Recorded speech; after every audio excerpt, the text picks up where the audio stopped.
So how long have you had the acid reflux for? I'm gonna say 5-6 years. 6 years. Mm-hmm. And what are the solutions that you've tried so far? Well, I eliminated foods like drinks, things like that, and then omeprazole. Okay, that's a proton pump inhibitor, I believe, which blocks your stomach cells from producing hydrochloric acid. Okay. So I'm going to explain this for everybody. When you do a drug to block acid, I understand that you're going to have symptomatic relief at times, right? Right.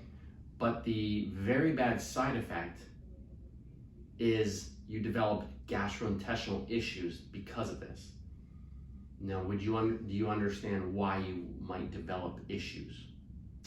Well, if my body's not producing what it's supposed to produce. Beautiful. Right.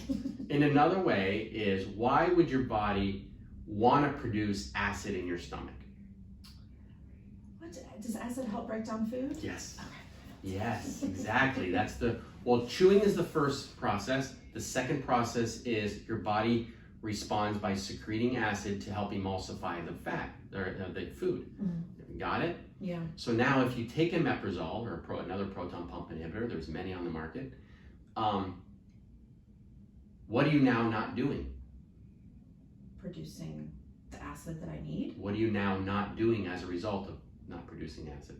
Breaking down the food. Yeah. Okay. So now you get undigested food going and pushing into your small bowels. Undigested food where it's not supposed to be. Yeah. And then you get bacteria that start feeding, going up into the small bowels where you shouldn't have really any bacteria. It should be all in your colon.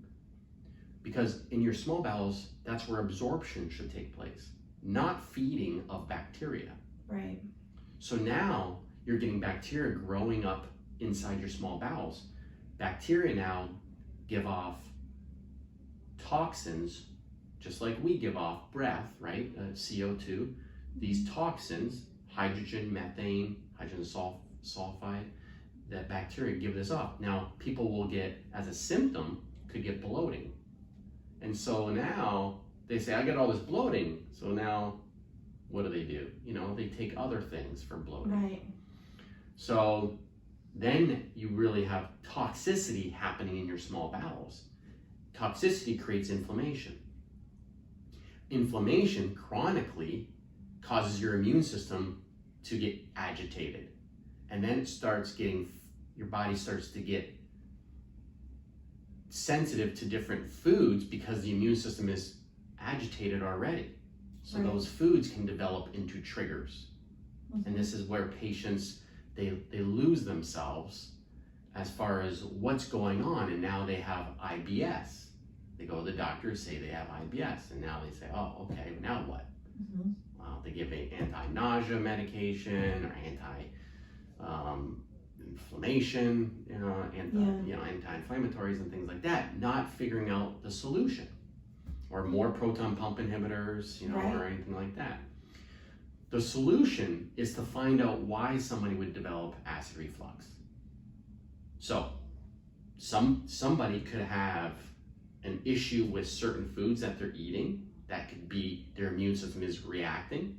Or the number one possibility is why someone would develop acid reflux is because there's actually not enough acid production in the stomach, but still acidic enough to splash acid into the esophagus, where there's supposed to be a gastric esophageal sphincter to shut in response to the environment of acidity. Right. If the stomach acidity is supposed to be at 2 pH, 7 is neutral, and say you're now acidic to 4, so you're not producing enough, you're not shutting that valve tight enough, so now it's loosely shut, and it can still cause regurgitation or acid reflux. So you think there's too much acid, and really if I gave you more acid, it would shut tighter. Now, let's go back. Why could that be? Why could your body not be producing enough acid? Well, number one, acidity, to make acid, it's very taxing on the body. So you already think in your head, Well, usually my body would do something less if it's hard to do, hard to make. Mm-hmm. It's very taxing to make acid. So that whole thinking of it making too much doesn't jive with us. We understand that the body wants to do what it needs to do, but if it's underproducing, there's a reason. Now, one of the reasons could be in a stressful state. If your body is, say, in a stressful state, say if it's trying to fight a tiger, Mm-hmm. it's not going to worry about digestion. Right.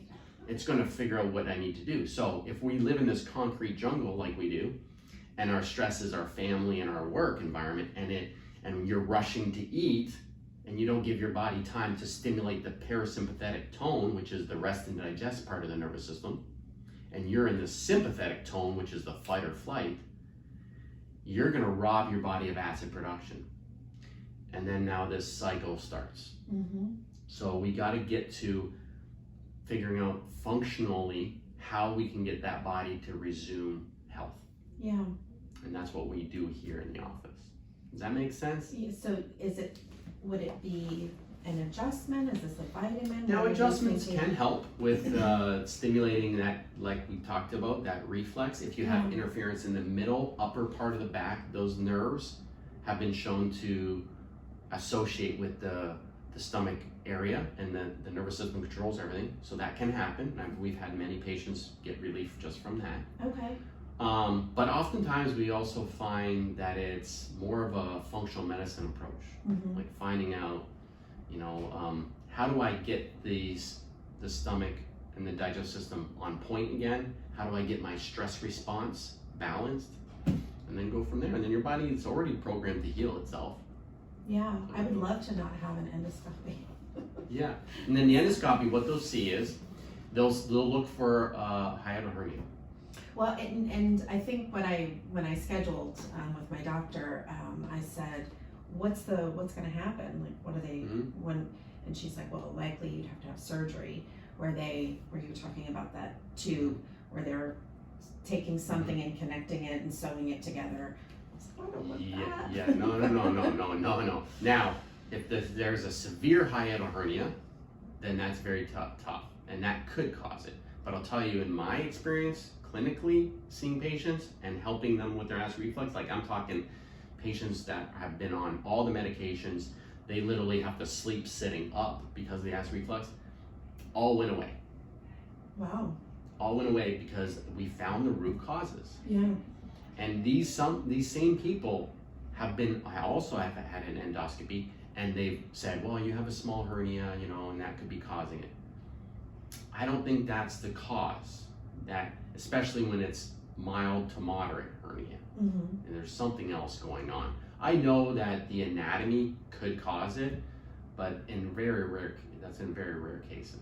So we find so much better results when we get to the root cause. Yeah. Yeah. So